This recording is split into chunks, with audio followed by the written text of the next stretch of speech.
I always find it hilarious when this happens. My husband and I were together for 8 years, 4 years dating, 4 years married, and I decided to move out in February. And do you want to know how many times in the now 3 months that we've been separated that he's begged me to come back, told me how much he loves me, how much he wants to make it work, how much he misses me and our dog? 0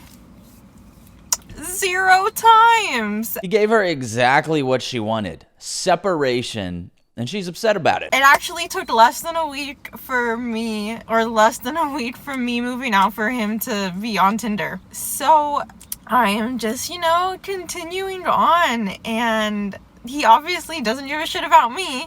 With every day that passes, I'm more and more sure of my decision to file for divorce. Imagine a guy divorces his wife and then goes around publicly offended she's not begging for him to come back. People would say he's toxic, and they'd even say he was abusive. Some women just want the gratification of both breaking a man's heart and knowing they were so important that once they walked out, well, his entire world just froze. And that's why it bothers them so much when he doesn't come crawling back. Oh, and God forbid, starts doing better than them. The dilemma is that since we separated, he has thrived. 2 years ago, I ended my marriage. Nobody did anything wrong. It just fizzled out. And I thought life would be better and easier alone. Yeah, so she fizzled out, not it. The split was amicable and he's a great dad to our son. That's nice. The dilemma is that since we separated, he has thrived. He's lost loads of weight, he's got new friends, and he seems happier, healthier, and in a better mood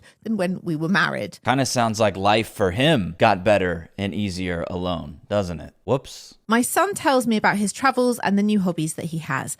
I haven't really moved on since the split. Everything is exactly the same. I just now don't have a husband, and all the jobs are on me. I basically feel as unhappy as I did before I instigated the separation. How weird. No matter where she goes, the grass gets darker. I feel like maybe I got it wrong and maybe the issue was me and not the marriage itself.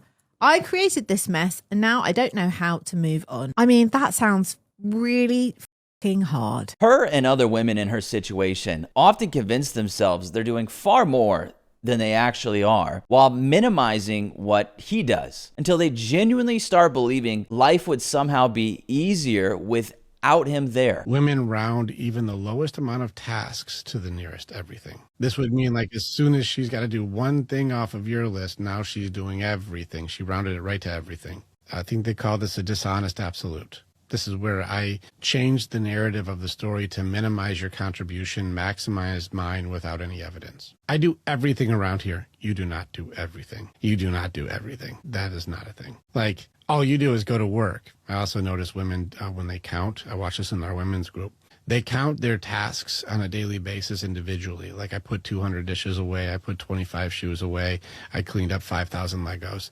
Like I did so many things today. All you did was one. You just went to work. He's like, when I do a 1%er job, I do one of the hardest jobs people can't do. I do a dangerous ass job. That's a very complicated job to do. I'm an engineer or I'm a high-rise construction builder. Like this is a dangerous and difficult job. This is hard to do.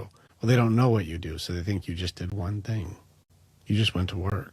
Doesn't matter what that is. For those of you that are struggling with this, let me give a simple example. When he stays home with the kids, he's a bum. When she stays home with the kids, it's the hardest job in the world. You're welcome. This is hilariously correct. Also, my ex told me that when I spend time with the kids, it's fun. When she does it, it's work. When I go to work, it's fun. When she works, it's work. Her life was so unfair, just like she wanted it to be.